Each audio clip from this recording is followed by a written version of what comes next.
Zümrüd xanım, brendiniz heç vaxt hansı dəyərdən vaz keçməməlidir? Keyfiyyətli geyim istehsalından, çünki keyfiyyət ilk başda gəlir.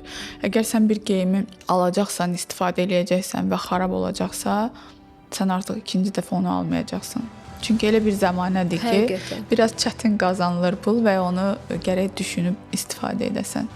Bəli. Ona görə düşünürəm ki, illər keçsə də eyni müştərilər gəlirsə əgər, demək ki, biz o yolu tutub düzgün yürüyürük. Həm komfortu tapırlar. Hə, o da rahatçılıq Həm da də olmalıdır. sizin müştəriyə qarşılamanız da önəmlidir. Düzdür. Həqiqətən. Bir də bir şey də var ki, məsələn, bizim müəllim o vaxt bizə deyirdi ki, əgər bir geyimi özün geyinməyəcəksənsə, onu məsələn satışdan söhbət gedir də.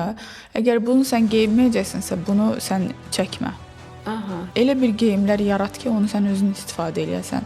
Doğrudan da məsələn kolleksiya Çox yaratmamışdan doğrudur, öncə mən məsələn bəzi geyimləri özüm üçün tikirəm, baxıram ki, məsələn müştəriyə də deyirəm ki, burası belədir. Burada sən narahat ola bilərsən, burada xarab ola bilər, məsələn deyirəm. Artıq onların hamısını sınaqdan keçirdirik. Aha, nə gözəl. Birinci öz üzərinizdə. Birinci öz üzərimdə eləyirəm, Bu çox bəli. doğru, çox gözəl bir dəyərdir.